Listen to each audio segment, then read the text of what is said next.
ጸልዩ አላቸው አለ። ኦኬ ያው 41 እንቀጥለው። ከእነሱም የድንጋይ ውርወራ የሚያህል ራቀ። ተንበርክኮም አባት ሆይ ብትፈቅድ ይህች ጽዋ ከኔ ተለፍ ማን ነው ከኔ ውሰድ እያለ ይናገር ነበር። ኦኬ ኦኬ ተረዳከው ወገናችን? ካልሆነ ይከፈትልሃል። ያውኑ ጥቅስ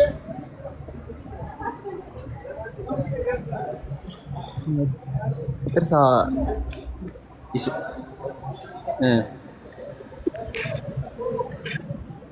ማን ትሰማለህ? አዋይ ይሰማኝ ነበር።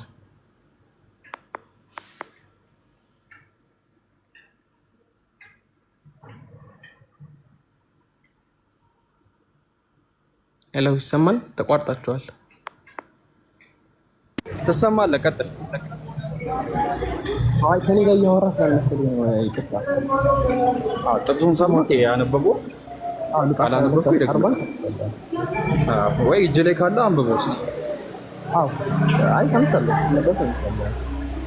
አሁን መሰለህ እዚህ ጋር እየሰገደ ሲጸልይ የነበረውን አካል ታመልከዋለህ እኮ ነው ጥያቄ። እና ሌዛ ረግፎ አደቁ።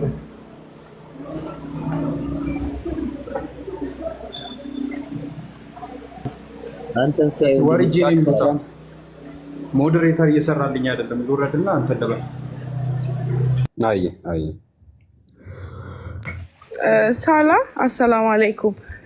እንትን የሚለው አንቀጽ ምንድን ነበረ? የዛችን ቀንም የእግዚአብሔር ስም አንድ ይሆናል የሚለው ምንድን ነበር አንቀጹ? አንድ ይሆናል። እኔ እንጃ። እስቲ ኢብሮ ታውቀዋለህ? ስሙ የዛ ቀን አንድ ይሆናል።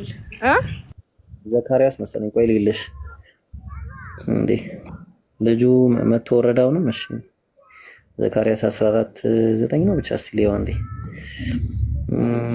ይታለ ዘካርያስ ፋይል ላይ ይዤዋለሁ፣ ግን ዝም ብዬ ልክፈትልሽ። 14:9 ዘካርያስ 14:9 እግዚአብሔር በምድር ሁሉ ላይ ነግሣል። በዚያ ቀን እግዚአብሔር አንድ ስሙም አንድ ይሆናል። 14:9 መጣል ሂካን ራዲኤል ይቅርታ ኔትወርክ ነበር መስለኝ ያስወጣኝ። ኦኬ አየ እግዚአብሔር ተመለስ። ኦኬ አለ። እሺ ሂካን አለክ? ቆይ ወይ ጥቅሱን እኔ ልክፈተው ኢብሮ ስላልተመቸው።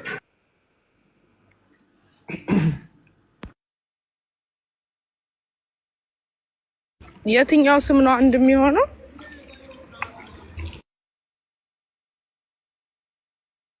ያህዌ የሚለው ስም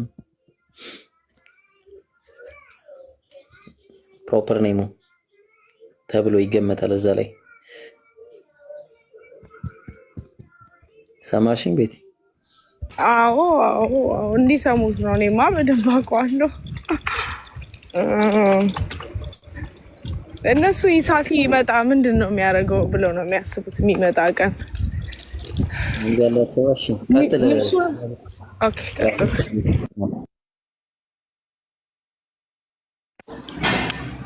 ይካኒስ ይታያል። ታብታቡን የሚለውን አንሶ ይብሮ ይታያል። ሉቃስ 22 እንትን 41 ላይ ታብታብ የሚለውን አንሶ ይብሮ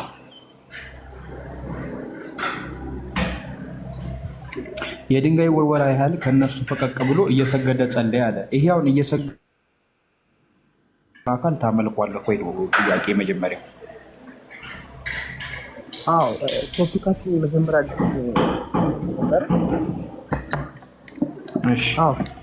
ድምፅ አይሰማም።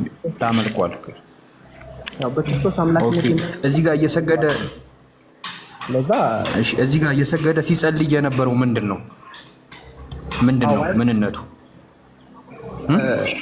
አሁን ስለ ክርስቶስ አምላክነት ከማለት በፊት ስለ ስላሴ ሰው መረዳት ካለበት ስለ ስላሴ ያስረዳ ሰው ትንሽ ብዙ ሊያደርግ ይችላል። እናልኩ ስላሴ ማለት በምንነት አንድ በማንነት ሶስት ናቸው። አሁን እነሱን ነገር በደንብ መረዳት ስለ ዲፋይን ማድረጉ ልክ ጠይቀኝሽ ስላሴ ስለ ስላሴ ጠይቀኝ እንደገባኝና የፈለግከውን ጥያቄ ጠይቀኝ። አንተ ስለምታምነው እኔ እነግርሃለሁ። አይ መረዳት አታቆም ያልከኝ አይደል? መረዳትና ማረጉ ትንሽ ልዩነት አለው። ከዛ አንፃር ብዬ እኮ እንደተረዳሁት እቺ ካርገኝ ጥያቄ ጠይቀኝ አልኩ። በስነ ስርዓት አስረዳሃለሁ። እሺ መጀመሪያ አሁን ለዚህኛው አሁን ቶፒካችን መጀመሪያ ይጠቅማል ብዬ የማስበው የስላሴ ትሪኒቲ ቴዎሎጂ በደንብ መረዳት አለብን ብዬ የማስበው ብዙ ሰዎች እኮ እኔ ምን አልኩህ መሰለህ? እኔ ስላሴ በደንብ ተረድቼዋለሁ። ከፈለክ እንደተረዳሁትና እንዳልተረዳሁት ለማወቅ የፈለግከውን ጥያቄ ጠይቀኝ አልኩህ። አይ ጥያቄ ለመጠየቅ ያልገባኝ አይ እኔ ተረድቼዋለሁ። ስለዚህ እንቀጥል። አሁን እዚህ ጋር ወደዚህ መምጣት ገብቶኛል። አትጨናነቅ፣ ችግር ተረድቼዋለሁ። አሁን እዚህ ጋር እየሰገደ እና እየጸለየ የነበረው ምንድን ነው? ማንነቱ ክርስቶስ ነው። ምንነቱ ምንድን ነው? ማንነቱ ክርስቶስ ነው። ምንነቱስ? ለክርስቶስ ምንነት ስንመጣ በኦርቶዶክስ አስተምህሮ ክርስቶስ ዱዋል ኔቸር አለው። ያ ዱዋል ምንድን ነው? በስማችን ላይ ተዋህዶ የሚለው ከምን የመጣ ነው? የክርስቶስ ለክርስቶስ ማለት ክርስቶስ የአምላክነት ባህሪና የሰውነት ባህሪን አዋህዶ ነው ተዋህዶ የሚለው ስያሜ የመጣው ማለት ነው። ስለዚህ መጀመሪያ አሁን ይሄ ደግሞ ወደ ምን ይወስደናል? ይሄን ከመረዳት ወደ ምን ይወስደናል? ስለ ክርስቶስ አምላክነትና ስለ ክርስቶስ ሰዋዊ ባህሪዎች መረዳት ይኖርብናል ይላል። ያ ደግሞ መጀመሪያ ችግር የለውም። አሁን ምንድነው ንገረኝ። ምንድነው ወደ ስላሴ ስለሚወስደን ብዬ ነው እኮ። ምንድነው እዚህ ጋር ሲጸልይና ሲሰግድ የነበረው? እዚህ ጋር ሲጸልይና ሲሰግድ የምናየው ክርስቶስን ነው። ልክ ነው። እሱ ብቻ አይደለም። አይ ማንነቱን አይደለም የጠየቀኝ። አዎ ልክ ነው። ማንነቱን አይደለም። ምንድነው? እባክህ ሌላ ቦታ አትሂድ እኮ። ምንድነው እዚህ ጋር እየሰገደ እየጸለየ ያለው ምንድነው? ክርስቶስ አሁን ሲሰግድ እናየዋለን፣ ተራብኩኝ ሲል እናየዋለን። ከዛ ደግሞ የሞቱ እኔ አየነው አላየነው አይደለም። ምንድነው? ኧረ ወገን እንዴ ምንድነው እዚህ ጋር የሚሰግድና የሚጸልየው? ክርስቶስ ዱዋል ኔቸር ነው። ማነው አላልኩህም? ምንድነው? ዱዋል ማነው አላልኩህም? ምንድነው እኮ ምንድነው?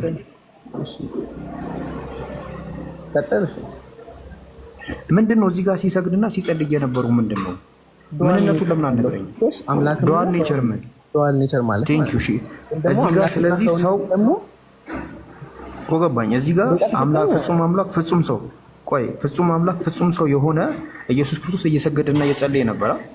አዎ ወደ ማን ነው የሚጸልየው?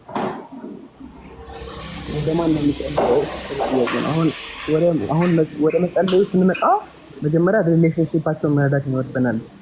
ችግር የለውም። ወደ ማን ነው የሚጸልየው? ወደ አብ ሲጸልይም አይተነዋል። አምላክን ሲል አይተነዋል። ቴንክ ዩ።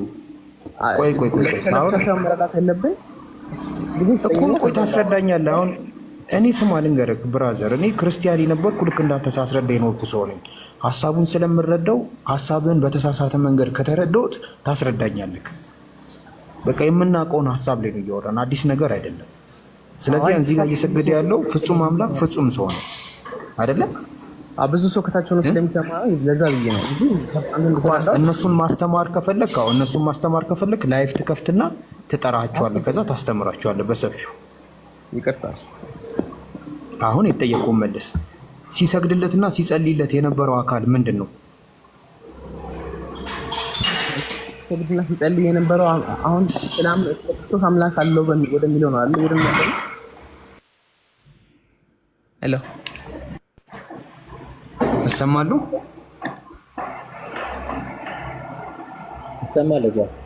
ይሰማል።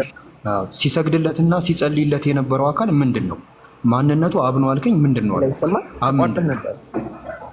እኮ ምንድን ነው? አብ አምላክ ነው። አብ ምንድን ነው ያልከኝ መሰለኝ። ስለዚህ እኮ መልሰክ ነው የምታብራራው። አብራርታ አትመልስም እዚህ። ምክንያቱም ማብራሪያውም በቦታው ሳይሆን ይቀርና ዝም ብሎ ወሬ መስማት ነው የሚሆነው። ስለዚህ ትመልስና ማብራሪያ ነው የምትሰጠው። ስለዚህ አንተ በመልስክ መሰረት እዚህ ጋር አንድ አምላክ ወደ አምላክ እየሰገደ እየጸለየ ነበረ ብለን መረዳት እንችላለን። ወደ ሌላ አምላክ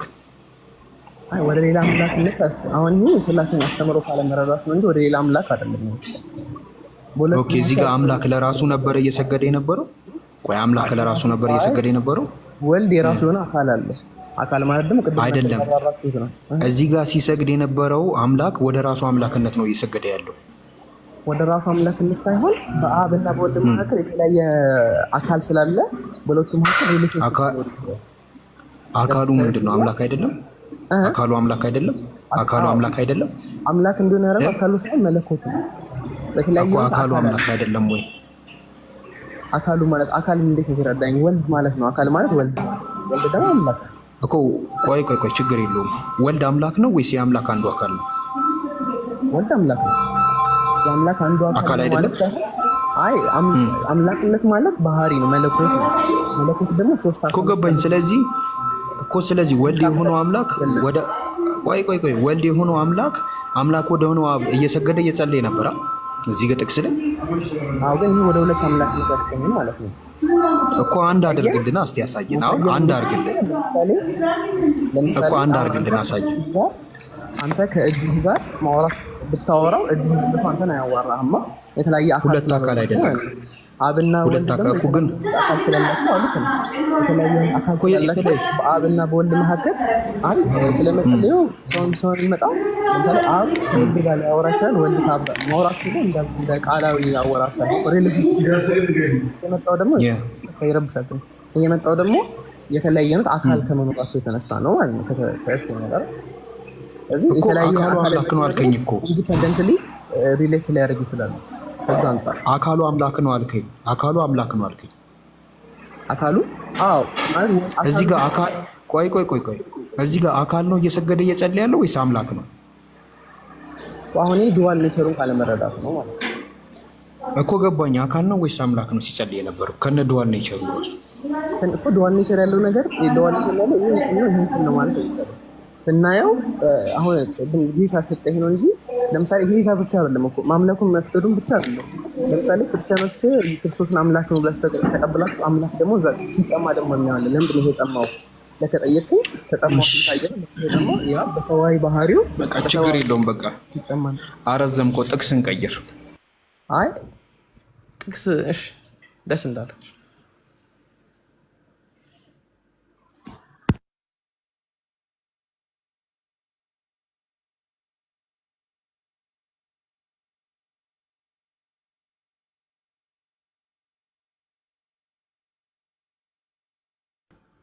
እሺ። ግን ሌላ ጥቅስ ከሚያመጣ ጊዜ ከሰጣችሁኝ ያው ያነሳው ሀሳብ ላይ መረዳት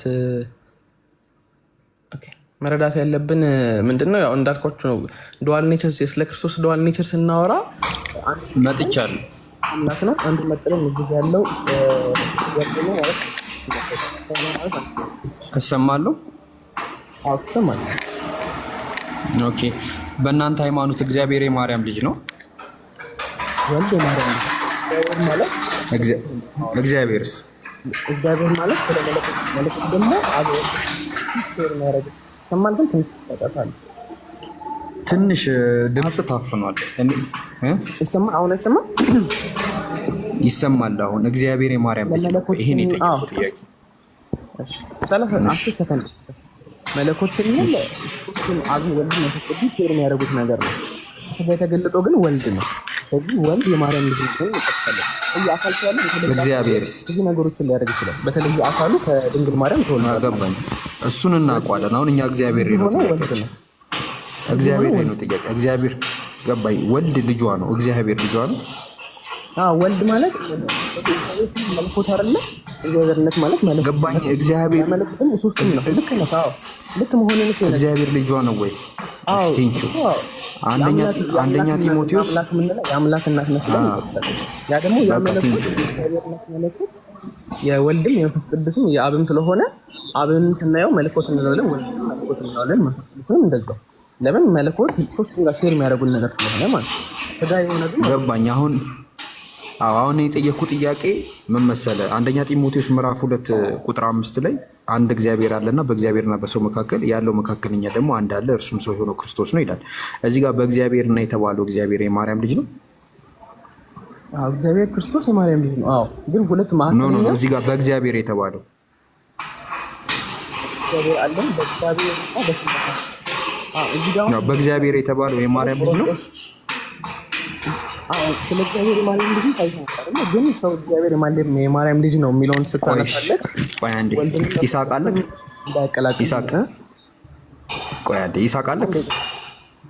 ይስሐቅ ይህን እንትን በለው። እኔ ጋር ትንሽ የሚረብሽ ድምፅ አለ፣ የሆነ የሚንኳኳ ነገር አለ ከምረብሻቸው። ይህን ጥቅስ ቀጥሎ ይዛል። እሺ አንድ እግዚአብሔር አለ እና የተባለው አንድ እግዚአብሔር የተባለው ማን ነው? አንድ እግዚአብሔር የተባለው እግዚአብሔር ነው። ማን ነው ያልኩ? ምንድን ነው ሳይሆን ማን ነው?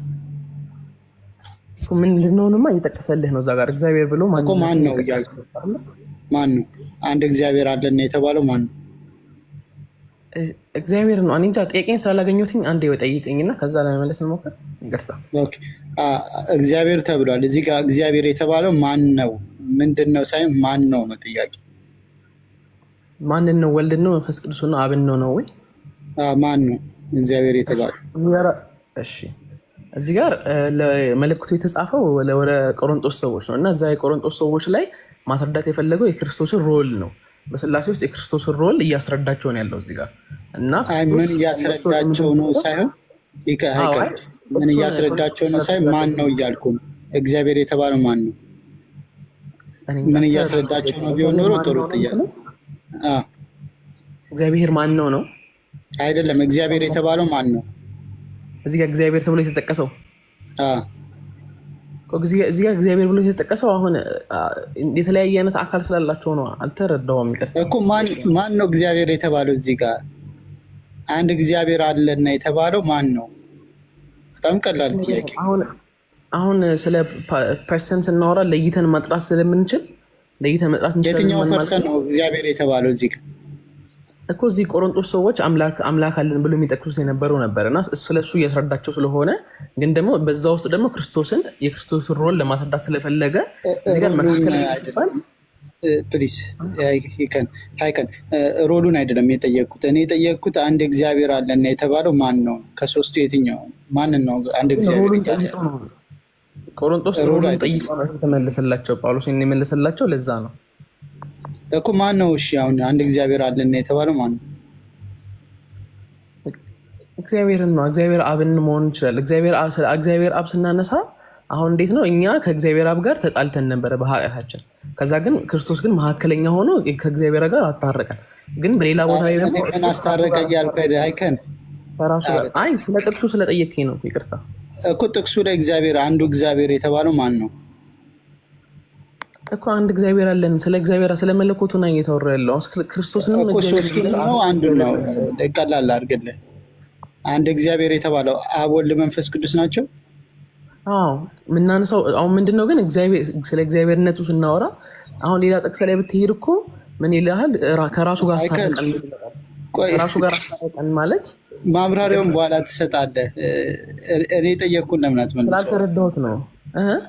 አንድ እግዚአብሔር የተባለው ማን ነው? ሶስቱንም ነው ወይስ ደግሞ አንዱን አካል ነው? ከሶስቱ አካል አንዱን ነው ወይስ ደግሞ ሶስቱንም? አሁን ነጣጥለን አናየውም። አሁን ለምሳሌ ካልነጣጠልክ ሶስቱንም ነው። አይ ካልነጣጠልክ አባባሌ እንዴት ነው? አሁን አጭር ጊዜ ስለሰጠኝ ለዛ ነው ለማብራት ያልተመቸኝ እንጂ አሁን አሁን አንተ እንትን ግራ እያጋባህ ነው። ቆሮንቶስ ሰዎች አማኞች ናቸው እና ቆሮንቶስ ሰዎች አማኞች ናቸው፣ ግን እየሰበካቸው ያለው ስለ ክርስቶስ ነው። ስለዚህ መጀመሪያ ስለሚያምኑት ነገር ጠቀሰላቸው። የሚያምኑት ነገር ደግሞ ከእኛ ጋር ጥል እንደነበሩና ያንን ጥል ለማብረድ ክርስቶስ እንደነበሩ ጥያቄ ምንድን ነው? ኮንቴክስቱን ለማስረዳት ስለሞከርኩ ነው። ጥያቄ ምንድን ነው? ምን አልከኝ? እኔ የጠየቅኩ ምንድን ነው?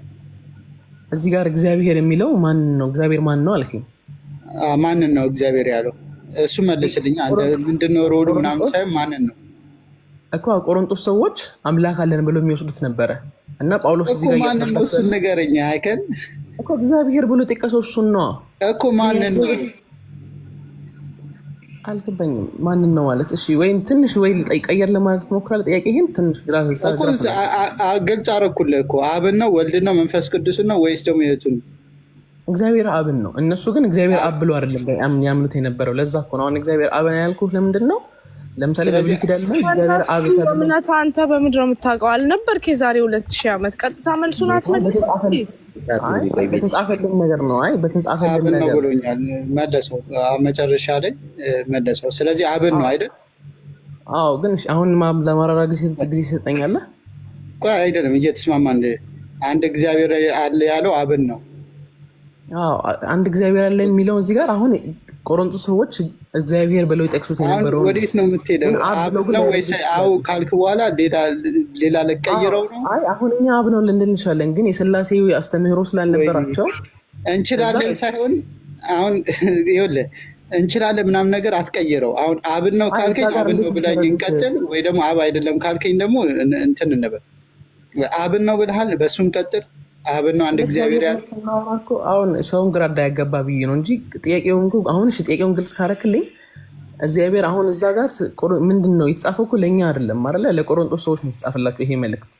ለቆሮንቶስ ሰዎች የተጻፈላቸው እኔ እሺ፣ ለቆሮንቶስ ሰዎች ነው የጻፈው። እሺ፣ የቆሮንቶስ ሰዎች ይህንን ጥቅስ ሲረዱ አንድ እግዚአብሔር ብሎ ያላቸው ማንን እንደሆነ ነው የሚረዱት? አንተ በምታውቀው ማለት ማንን ነው የሚረዱት? እኮ ከዚህ በፊት አንድ እግዚአብሔር አለን ብሎ የእነሱን እምነት ነው መልሶ ሪስቴት እያደረገ ማንን ነው እሱን እኮ እየጠየኩ ማንን ነው አብ አንድ እግዚአብሔር አለ ሲል ማንን ነው?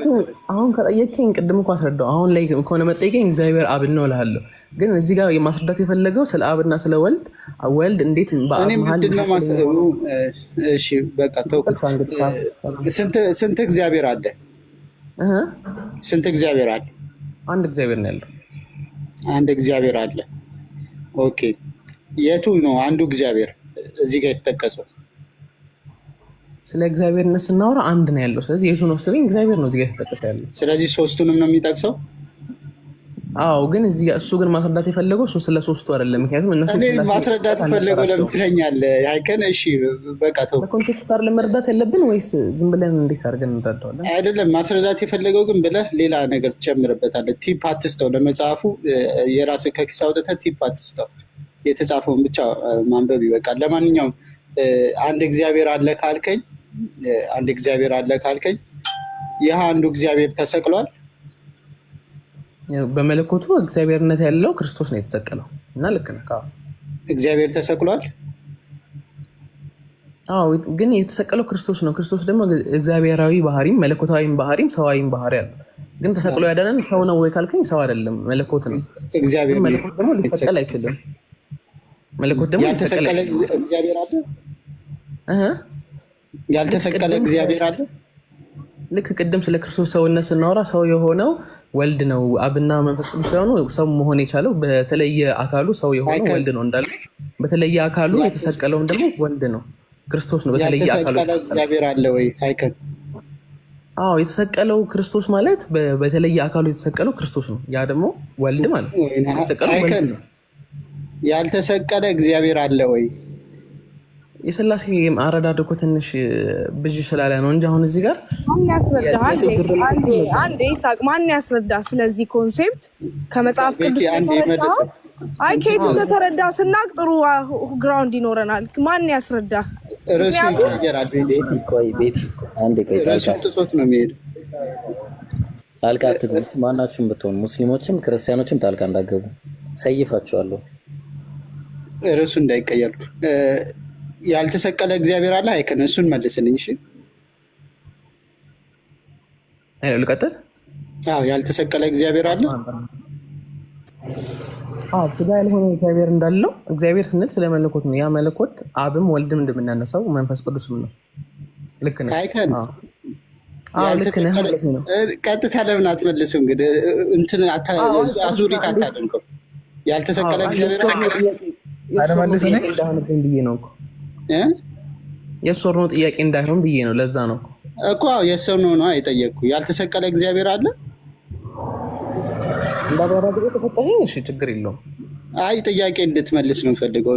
ማብራሪያ ሰው ያልሆነ ምድር ላይ ያልተመላለሰ ያልተሰቀለ እግዚአብሔር አለ። ያ ግን ከወልድ የተለየ እግዚአብሔር ማለት አይደለም። መለኮት አንድ ሰው እሱ አሁን ያልጠየቅኩን አትመልሰው። ስለዚህ ያልተሰቀለ ሰው ያልሆነ እግዚአብሔር አለ። ልክ ነህ? አዎ፣ በተለየ አካሉ የተወለደው የተጠመቀው የተሰቀለው ወልድ ነው። እኔ የምለው አይከን አብና መንፈስ ቅዱስ ስጋም አልለበሱም። ተሰቅሎ ያዳነን ወልድ ነው። አዎ ልክ ነህ። ቀጥታ ከመለስክ አያስቀጣም። ቀጥታ መልሰው የምጠይቅህን ማለት ነው። ማብራሪያ ስጠይቅም ማብራሪያ ትሰጠኛለህ። ያልተሰቀለ እግዚአብሔር አለ ወይ ስልህ ጥያቄው ቀላል ነው። ወይ አለ ነው የምትለኝ ወይ የለም ነው የምትለኝ። በጣም ብዙ ትሄድና እኔ ራስዋል መልሱን ራሱ ምን ነበር የመለሰው የሚለውን ግራ አጋባለሁ። እና ግራ እንዳልጋባ ጥያቄ ይመልስልኝ። ያልተሰቀለ እግዚአብሔር አለ? አለ። ቴንኪው። የተሰቀለ እግዚአብሔር አለ? በስጋ የተገለጠ? ኦኬ። ስለዚህ የተሰቀለና ያልተሰቀለ እግዚአብሔር አለ አይደል? አምላክ በምለው ይስተካከል። ኢሳያስ ሚት አደርግ አምላክ በምለው ታስተካክል። የተሰቀለ አምላክና የተሰቀለ አምላክ ብላ አስተካክል። ለሰይፍ ነው ተሰየፍ ካየ ኦኬ ቴንክ ዩ ሃይከን። አሁን አንድ የተረዳሁት የተሰቀለ እግዚአብሔር አለ። ትንሽ ቀነስ አድርጉት እሺ፣ አትንጫጩ። እኔ የተኙ ሰው ይቅርታ እሺ። እንትን ስልክ ላይ የድምጽ መቀነሻ አለች እና እሷን ንካት እሺ። ሃይከን ያልተሰቀለ እግዚአብሔር አለ፣ የተሰቀለ እግዚአብሔር አለ። ልክ ነኝ? ተሳስቻለሁ? ልክ ነህ። ልክ ነኝ። ስንት እግዚአብሔር አለ? አንድ እግዚአብሔር። የተሰቀለው ወይስ ያልተሰቀለው? ስለ እግዚአብሔር ነው ስናወራ መለኮት ነው። አሁን ጥያቄው እኮ ልክ አይደለም ወንድሜ። ትንሽ አንድ ደቂቃ እንኳን ስለ ለማስረዳት በየሱር ነው አይነት ነው። የተሰቀለው ነው ያልተሰቀለው? አንድ እግዚአብሔር መለኮት የሁለቱም ነው የሶስቱም ነው መለኮት ማለት። ስለዚህ መለኮትን መንከፋፈል አንችልም። የወልድ ነው ወይስ መንፈስ ቅዱስ ነው ማለት አትችልም። መለኮት የቱ ነው? ኖ አንዱ እግዚአብሔር የቱ ነው? የተሰቀለው ነው ያልተሰቀለው? አንዱ ስለ እግዚአብሔርነት ስናወራ መለኮት ነው። ያ መለኮት ደግሞ አንድ ነው። ወልድም መንፈስ ቅዱስም አንድ መለኮት ነው ያላቸው። ስለ ስላሴ መጀመሪያ ብትጠይቀኝ ይሻላል አይመስልሽ? እሺ የወልድም የመንፈስ ቅዱስም አንድ መለኮት ነው ያለው ብለህ ነው የምታምነው? አዎ። የአንዱ መለኮት ተሰቅሏል? ተሰቅሏል። መለኮት ተሰቅሏል። አዎ። የአብ የወልድ መንፈስ ቅዱስ መለኮት ተሰቅሏል? አዎ። አይ ለብቻ ይቅርታ፣ ጥያቄ ልክ ነው ግን አንዴ ጥያቄ ልክ ነው ግን የአብና የወልድ መንፈስ ቅዱስ መለኮት ማለት ሳይሆን የምንለው የአብን መለኮት የወልድ ነው፣ የወልድን መለኮት የመንፈስ ቅዱስ ነው። መለኮት አንድ ስለሆነ ማለት ነው እንጂ የአብ መለኮት ለብቻ የወልድ መለኮት ለብቻ የምንለው የለም። ስለዚህ ለብቻ ስለሌለ ይህ አንዱ መለኮት ተሰቅሏል። የአንዱ መለኮት ተሰቅሏል አዎ፣ እንጂ የወልድ መለኮት የመንፈስ ቅዱስ መለኮት የምንለው የለም። ስለማይለዩ የአብ የወልድ መንፈስ ቅዱስ መለኮት ተሰቅሏል። ግን በተለይ ስለ አካል ካወራን ደግሞ በተለየ አካሉ ተሰቅሎ ያዳነን ደግሞ ወልድ ነው ክርስቶስ ማለት ነው። ኦኬ ኢብሮ ትቀጥላለህ። እኔ ገባኝ። በቃ የአብ የወልድ መንፈስ ቅዱስ እኔ ልጠይቀው አንዴ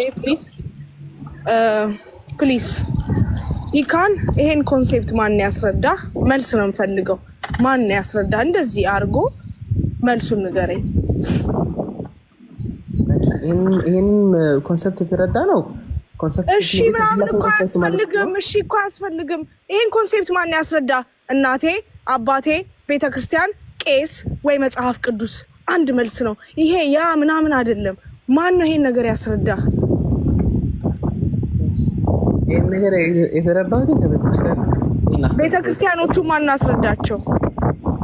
ቤተክርስቲያን ደግሞ ቤተክርስቲያንን ያስረዳችን በመጽሐፍ ቅዱሷ ነው።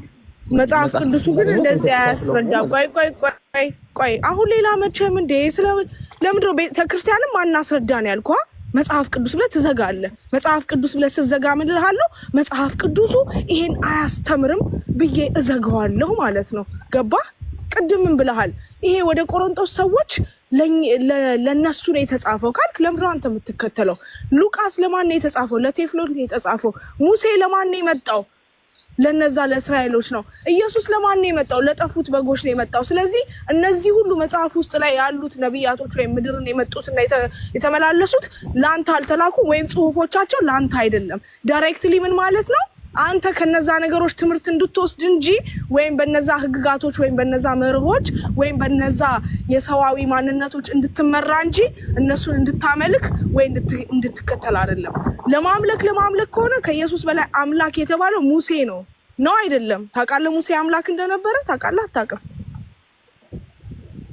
ጨርሽና ከዛ ታውቃለህ አታውቅም? ሙሴ ነብይ እኮ ነው። አንዴ አንተ ማን ጠየቀ? ምዕራፍ ማውጣት እችላለሁ። ሙሴ አምላክ እንደነበረ ታውቃለህ ወይስ አታውቅም? ዙሪያ ጥምጥም አትንጠማጠም። እኔ እንደ ወንዶቹ አይደለም። ቀጥታ መልስ ነው የምፈልገው። አይደለም አምላክ የለም አምላክ ሚል ይላል። በቃ ስለዚህ መጽሐፍ ቅዱሱን ስለማታውቁት ከመጽሐፍ ቅዱስ አይደለም መጽሐፍ አንድ አፌ ላይ ለምንድን ነው የምትቆመው? አላቅም መልስ ነው። የለም ሌላ ነገር ነው። ታውቃለህ አታውቅም ነው ያልኩህ። ቆይ ታውቃለህ አንዴ ዝም በል። ታውቃለህ አታውቅም እንጂ አለ የለም አላልኩም። አማርኛ ይገባችኋል አይገባችሁ? ታውቃለህ አታውቅምና አለ የለም የተለያየ ነው። ሙሴ አምላክ እንደነበረ ታውቃለህ ወይስ አታውቅም? የስ ኦር ኖ? ታውቃለህ አታውቅም? አምላክ እንደሆነ አለ።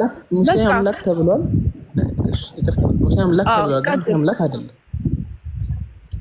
ኦኬ ኢየሱስ ግን አምላክ አልተባለ ተብሏል። ኢየሱስ አምላክ ተብሏል።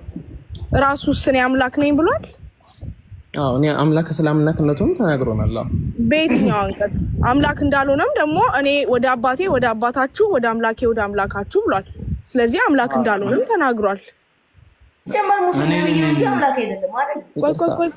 ቆይ አትንጨርጨሩ። መጀመሪያ ሂድ መጽሐፉን ቁጭ ብለህ አንብብ፣ ከዛ ልትወያይ ትመጣለህ። ዴቪድ የምትባል ሂድ ቁጭ ብለህ አንብብ። አንድ ወር ተሰጥቶሃል። ዴቪድን እንዳትነኪ። ዴቪድ እንግዳይ ነው። እኔ ምንም አላረኳቸውም። ለምን ነው የሚንጫጩት? የማያውቁ ከሆነ አናውቅም ይበሉ። አምላክ እንደተባለ መጽሐፍ ቅዱስ ውስጥ ተነግሮናል። ዘጸአት ላይ አይደል እንዴ? እሺ ቀስ ብለሽ አስረጃቸው። እሺ ቤት እና ቀስ ማለት ቀጥታ መልስ እኮ ነው ይሄ። እኮ እኛ እኮ ህፃኖች አይደለንም፣ ትልልቅ ሰዎች ነን፣ ወጣቶች ነን አይደል እንዴ? አንዳንድ ጥያቄ በየሶር ነው የማይመለሳለን እና ኖ እኔ ሁሉ መጽሐፍ ቅዱስን ስናነበው የሶር ነው። ኢየሱስ በግልጽ ነግሮናል። ለምን እኔን ጥሩ ጌታ ትሉኛላችሁ? ኤቭሪቲንግ ክሊር አድርጎ እንደዚህ ነው እንዴ? ከይስሐቅ ጋር ዙሪያ በሰከነ መንፈስ ከይስሐቅ ጋር ጥያቄ ነው የጠየቅኩት እኮ። ጥያቄ ስጠይቀው ቀጥተኛ አስተማሪ ጋር ፈተና ስትፈተን ዙሪያ ጥምጥም ትጠማጠማለህ አትጠማጠምም? ፈተና ወረቀት ይሰጥሃል። አስተማሪ ጋር ፈተና ስትፈተን እንደዚህ አትሽከረከርም። አሁን እንደው እኛ ጋር ውይይት ላይ ሆኖ ነው እንጂ እንደዚህ አይነት ራሱ ሙድ የትም ሲከናወን አይተናል። ልንገር ትሩ ፎል ፎርስ ስትባል አይ ትሩ አሁንም ብልሽ ተረጋጊ ነው። ቆይ እንዴ የምን መረጋጋት የሆነ እንትን ሆነ ስሜታዊ ሆነሽማ አታውሪኝ። ስሜታዊ ስለም አላቅም ከሆነ አላቅም ትላለህ። ሰው የሚያውቅ ሰው ጋር እኮ እንደዚህ አታወራም። የሶር ነው ስትባል የሶር ነው ትላለህ። ይስሐቅን እንደዛ አዛጋችሁት፣ ጃቢርን እንደዛ አዛጋችሁት። ምክንያቱም ኮንክሪት የሆነ ወይም ሶሊድ የሆነ ወይም ጠንካራ የሆነ መልስ ከሌለ አስተምሩን ወይም እስቲ እንጠይቃችሁ ትላለህ። ማን ነው ቄስን ያስተማረው? ቆይ ቄስን ማን ያስተማረው አልኩ። እኛ እኮ ዲያቆኖችን እኮ አወራን። እኔ ቤት ገብተህ ቪዲዮ አለ። እሺ ዲያቆን ጋር ያወራ ነው። ዲያቆን ራሱ አፉ ተሳሰረ፣ መመለስ አቃተው። አስራችሁን ብናመጣችሁ አስራችሁ የተለያየ መልስ ነው የምትሰጡት። አስራችሁ የምትሰጡት መልስ ግን ከመጽሐፍ ውስጥ የለም ነው። እኛም እኮ መጽሐፍ ቅዱስን አነበብ ነው። ኦርቶዶክስም ነበርን። እግዚአብሔር አብ ቤተክርስቲያን አዲስ ገበያም እንመላለስ ነበረ። ሩፋኤልም እንጠመቅ ነበረ። ገባ? ስለዚህ አሁን ወደ ዙሪያ ጥምጥም አይደለም። እኔ ሀሳቤን ጨርሻለሁ። ሂካን እንግዲህ ቄስም አናስረዳው ካልከኝ መጽሐፍ ቅዱስ ታዲያ ለምዶ አንተ መጽሐፍ ቅዱስን አንብበህ ራስህ ማታስረዳው? ገባ? መጽሐፍ ቅዱስን ለብቻ አንብቤ መረዳት ማለት እንደዛ ያደረጉ ሰዎች ነበሩ በሂስትሪ። እንደዛ ማድረጋቸው ደግሞ ወደ ተለያየ አስተምሮ በትኗቸዋል። ትክክለኛ አስተምሮ ያንን የጻፈው ሰውዬ ምንድነው ማለት የፈለገው? አይ ስለጠየቀች ነው ይቅርታ። አይ ችግር የለውም እንዲህ እናደርጋለን። ትክክል ነች ሰው በትክክል ነው የጠየቀቻችሁ። ትክክለኛ መልስ ነው ልትመልሱላት የሚገባው። በቃ ሲሪየስ ነው። ለዛ ነው ይቅርታ። አይ ተሰጣችኋለሁ፣ ችግር የለውም እንዲህ እናደርጋለን። አሁን ግን ምን መሰለህ በቃ ባይብሉን የተከተለ ሰው ያው የጃቢር አንድ መርህ አለ፣ ቤቲም የእሷ መርህ ነው። ይህምና ሁለቱም ክርስቲያኖች ነበሩ። እዚያ አጠገባችሁ የምታያቸው እዚህ ጃቢር፣ እዚህ ቤቲም፣ ሪችም ሶስቱም ክርስቲያኖች ነበሩ። በኦርቶዶክስም በፔንቴም ያለፉ ናቸው። እና ምን መሰለ ወዳጅ በቃ ባይብልን ስታነብ ሙስሊም ትሆናለህ በአጭሩ ማለት ነው። ባይብልን ቁጭ ብለህ ስታነብ ሙስሊም ትሆን። ምክንያቱም ኢየሱስ አንድም ቀን አልሰበከም። አሁን ምን እናደርጋለን መሰላችሁ ጋይስ፣ ጁሙዓ ደርሷል። 10 ደቂቃ ነው ያለኝ እና አንድ ቀደም የተናገርከው ነገር አለ ቤት የጠየቀችው ጥያቄ ማለት ነው። ባጭሩ ኢየሱስ ያልሰበከውን ትምህርት ትስማማለህ? ኢየሱስ ያላስተማረው ኢየሱስ የሰበከውን ትምህርት ትስማማለህ? የሰበከውን ትምህርት ነው የምከተለው። አዎ እስማማለሁ። ኢየሱስ አምላክ እንዳለው ትስማማለህ ማለት ነው ባጭሩ። አምላክ አለኝ ብሎ አልተናገረም ክርስቶስ። አለኝ ብሎ ተናግሯል። ዮሐንስ ወንጌል አምላኬ ያለው ወደ አምላኬ ያለው ስለ ሰውነቱ አሁን ልክ ሰውነቱና አምላካዊ ባህሪ ስላለው ሰዋዊ ባህሪን አምላካዊ ባህሪ ስላለው በሰዋዊ ባህሪ ይጠማል። የቱ ጋር አምላካዊ ባህሪ የቱ ጋር ጥቅስ? አይ አሁን ለምሳሌ ስለ ስላሴ ሁለታችን ምሳሌ ከሆነ ጥቅስ ስጠኝ። ስላሴም ካልክ ጥቅስ ነው መሰለኝ። ተነግሯል። አስተምህሮ አለ። ስለ ክርስቶስ ዱዋል ኔቸር አስተምህሮ አለ። ሰው ነኝ አምላክም ነኝ ብሎ እንዲጠቅስና መጠበቅ የለበትም። አስተምህሮ ግን አለ እዛ አለ። እሺ ኬታ መጣ አስተምህሮ ነው የሚገለጸው እንጂ ትክክል ናቸው። በቃ አየሁ። እሺ ጥቅስ አለ። ጥቅስ አለ። አዎ አስተምህሮ የሚያሳይ ጥቅስ አለ። ልክ ነው እኮ ስጠኝ። እሺ የት አለ? ግን ደግሞ ቃል በቃል ግን እንዲህ መጠበቅ የለብህም። የት አለ? እሺ ጥቅሱን ስጠኝ። ችግር የለም። አሁን ቤቲ ትክክል መሆኗን የምታዩት እዚህ ጋር ነው። ቤቲ ስለተቆጣች ምናምን አይደለም፣ ትክክል ነው የተናገረችው። ወላሂ ጥቅስ ስጠኝ በቃ። እሺ ምን የሚል ጥቅስ ነው አሁን? ስለዚህ ስለ ክርስቶስ ሁለት ዱዋል ኔቸር ምንድን ያስረዳል? ዱዋል ኔቸር ስጠኝ። ጥቅስ ስጠኝ። ትክክል አይደለችም ሳይሆን ዴቪ አንተ የኔ እንግዳ ነው። አወራራ ትንሽ ፖላይቶና ተፈጥሮዬ ነው። አልተሳደብኩም። ቆይ ዴቪድ ተሳዳቢ አይደለሁም። ከአፌ ምንም አይነት መጥፎ ቃል ወጥቶኝ አያውቅም። አንድ ሰው እንግሊዘኛ ምን ይባላል? the truth is an insult ይባላል። ቆይ the truth is an insult ይላል ፈረንጅ። ምን ማለት ነው? እውነት ለአንዳንዶች ስድብ ናት ማለት ነው። አንድ ሰው ጠንከር ብሎ ቃላቶችን ካወራ ወይም ቃላቶቹ ደግሞ ኮንስትራክት አድርጎ በደንብ ከሰራቸው ወይም አረፍተ ነገሩ ጠንከርከር ካለ ለእናንተ መንደሬ ነው። መንደሬ ናት ላላችሁ የት መንደር ነው ያለሁት? ኢንግላንድ መንደር፣ በርሚንግሃም መንደር። መንደር ውስጥ ነኝ ያለሁት። ስለዚህ ሀሳቤን ልንገርህ፣ ሀሳቤን መግለጽ የምችል ሴት ነኝ። አንዴ ዴቪድ ሀሳቤን መግለጽ የምችል ሴት ነኝ። ከዛም አልፎ ፖለቲካል ሳይንስ እና ኢንተርናሽናል ሪሌሽንስ የሚባል ትምህርት ነው የተማርኩት። ጆሃር መሐመድ፣ መራራ ጉዲና የተማሩት ትምህርት ማለት ነው። ኢንተርናሽናሊም እነ ማርጋሬት ታቸር እነ ናንሲ ፖልሲ የምታውቃቸው ከሆነ ማለት ነው። ስለዚህ ቤቲ ለምን እንደዚህ ያወራች ማለት አትችልም። አልሰደብኩህም፣ አልጮኩብህም። ጥያቄ ነው የጠየቅከው። መልስ ብትሰጠኝ ደስ የሚል መልስ ወይም ሶሊድ ጠንካራ ወይም ኮንክሪት ታውቃላችሁ፣ ኮንክሪት የሆነ መልስ ብትሰጠኝ ምንም ደስ እያለኝ ነው። አጥፍተሻል ከሆነ አላጠፋሁም፣ ሰድበሽኛል ከሆነ አልሰደብኩህም። ስለዚህ አይ አም ናት ሶሪ ላልኩትም ላወራሁበትም ዘይቤ መጽሐፍ አለኝ። አነጋገርና የአኗኗር ዘይቤ ብዬ አንድ ቻፕተር ሰጥቻለሁ። አነጋገር ስለማትችሉ ማህበረሰባችን ሀሳቡን መግለጽ ስላቃተው ወይም የተጠየቀውን ጥያቄ መልስ መስጠት ስለማይችል ሙሉ ቻፕተር የመጽሐፌ የአነጋገርና የአኗኗር ዘይቤ ብዬ ቻፕተር ሰውቻለሁ። ስለዚህ አንተን መተቸት አትችልም። ማንበብ ከቻልክ መጽሐፍ ከቻልክና ጊዜ ካለ ቆይ ልንገርህ፣ አንተ ጊዜ ካለ ማንበብ ከቻልክና መጽሐፍ የምትችል ከሆነ ቁጭ ብለህ መጽሐፍ ቅዱሱን ስታነበው ወይ ቤተክርስቲያን ዋሽቷል፣ ወይ ኢየሱስ ዋሽቷል፣ ወይ መጽሐፉ ዋሽቷል። ከሶስቱ አንዱን ታገኘዋለህ፣ ማን ውሸታም እንደሆነ ማለት ነው። ከዛ ልክ ውሸትን ስታገኝ እውነትን እንዴት መፈለግ እንዳለብህ ያኔ ይገባሃል ማለት ነው። አንደርስታንድ? ተረድቼሻለሁ። እኮ ግን የሆነ እንትን ስትይ የምታወሪው ነገር ነው እንጂ ኖርማል ነው። ዴቪድ በቃ በኋላ ታወራለህ። እሺ አንድ ጊዜ አንተ በኋላ እንዳትቀር ኢንሻአላህ። በኋላ ቤት ከፍታለሁ። ቤቲ በጣም ጀዛኪላሁ ኸይራ፣ አላህ ይጠብቅሽ። እሺ ሃይካን ዩ ጋት 8 ሚኒትስ። ኢየሱስን አምላክነት የሚያሳይ ዱዋል ኔቸር የሚያሳይ አንድ ጥቅስ ነኝ። እሺ አመሰግናለሁ ጋር ስለተሰጣችሁኝ። ያው የጁማቹን ሰዓት እንዳለመውሰድ እሞክራለሁ። 3 ደቂቃ ብቻ ይበቃል። ስለዚህ አሁን ስለ ክርስቶስ ዱዋል ኔቸር እናወራ። ጥቅሱን አሳየኝ። ጥቅሱን ላመጣልህ። ስለዚህ ስናወራ መጀመሪያ ላይ ስለ መለኮት ባህሪ የሚነግረናል። ከዛ ደግሞ ስለ ሰው ባህሪ ይነግረናል። ለምሳሌ ዕብራውያን 1 ላይ ገና ምዕራፉ ሲጀምር እግዚአብሔር ከጥንት ጀምሮ በተለያየ ጊዜ በልዩ ልዩ መንገድ በነቢያት በኩል ለአባቶቻችን ተናግሮ ሙሴን ያካተተ ማለት ነው። በዚህ መጨረሻ ዘመን ይሄ ዕብራውያን መልእክት የጻፈበት ጊዜ ላይ በዚህ መጨረሻ ዘመን ግን ሁሉን ወራሽ ባደረገው ዓለማትን በፈጠረበት ዓለም የተፈጠረው በቃሉ ነው በልጁ ለኛ ተናገረን ይላል። ሰርፕራይዝለስ አይልም። ዓለማትን በፈጠረበት አይልም መጽሐፍ ግሪክኛው እንደዛ አይልም። ኮስሞስ አይልም። አዮናስ ነው ብሎ የሚናገር ልጠቀምና ልቀጥል አይልማ። ማይል ነገር አላሳለፈም። መጽሐፍ መበረት ደግሞ ሌላ ርዕስ ነው። እሱን ደግሞ እንመጣበታለን። አይልም እኮ ነው የምልህ። ማይል ነገር ነው የነገርከኝ ነው የምልህ። አሁን ኮስሞስ እንጂ ማነው አዮናስ እንጂ ኮስሞስ አይልም ግሪክኛው። ስለዚህ ኮስሞስ በሚል ነው እንጂ ማነው አዮናስ በሚል ነው የምናወራው።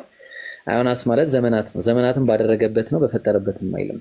ስለዚህ ዘመናትን ያደረገው መቼ ነው ከተባለ በአዲስ ኪዳን አዲስ ዘመን አድርጓል። ሲጀመር አንተ ባልክበትም ብንቀጥል ሁሉን ወራሽ ባደረገው ደግሞ ዓለማትን በፈጠረበት። ዓለማትን ማን የፈጠረው?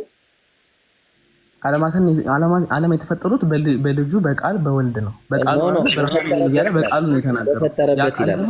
ወልድ ነው። ገባኝ። በልጁ ማን የፈጠረው? እሺ አሁን አንተ ባባል የፈጠረው ግን አብ ነው የፈጠረው። አብ ደግሞ የፈጠረው በቃል አብ ነው የፈጠረው። አሁን ችግሩ ምን መሰለህ? ይካንዬ አይልም መጽሐፉ አይልም ዘመናትን እንጂ ዓለማትን። እሺ ስለ መጽሐፍ መበረዝ ሌላ እሱ ሌላ እንትን ነው አይደል? አሁን አንዱን መያዝ አለብን። እሺ በግሪክኛው ከፍተኛ መጽሐፍ መበረዝ አይደለም ይሄ እንዴ? ምን ሆነ ነው?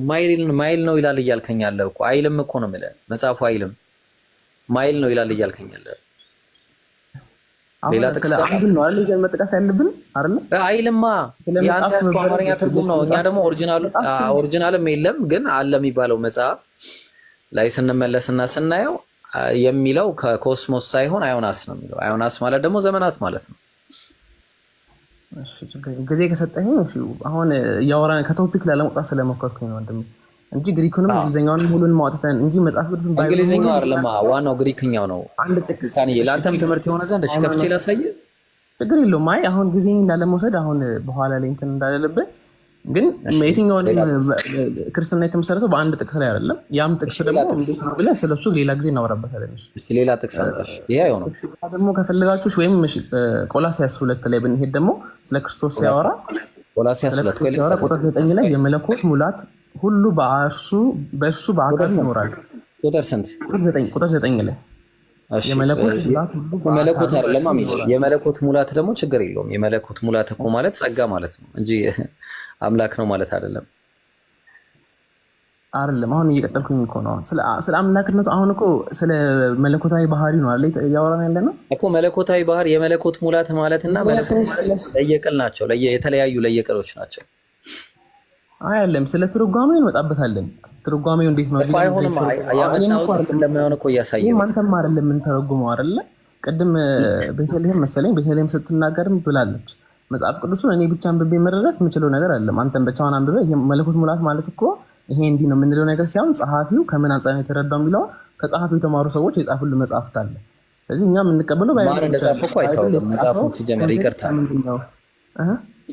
አሁን ሲጀመር አሁን የመለኮት ሙላት የተባለችው ቤተክርስቲያን ስለመሆኑ አንተ you have no idea I think ምናልባት እሱን ምን አለ መጽሐፉ የሚለው ምንድን ነው? ክርስቶስ ደግሞ የቤተክርስቲያን ራስ ነው።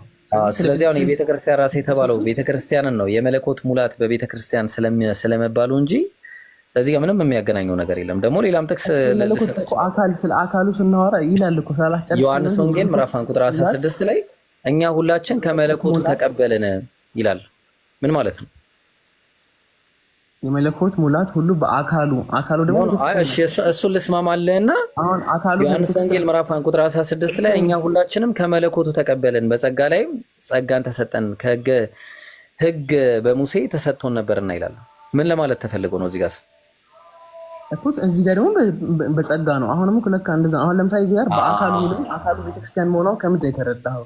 የማለት አስተምህሮ ነው አይደል? ስለዚህ አስተምህሮ እያንዳንዱ ጥቅስ ከምንድን አንቀጣር ነው የተጠቀሰው የሚለውን ነገር መረዳት አለብን እንጂ አይ መለኮት ሙላት ማለት እኮ እንዲህ ነው እኔም እኮ እንዲህ ነው ልልህ አይደለም የመጣሁት። ግን ከአባቶች በወረስኩት ትምህርት መሰረት አባቶች ይህንም በምን መልኩ አስተምረውታል ብዬ ነው እንጂ ለማጠቀስ እየሞከርኩ ያለሁት።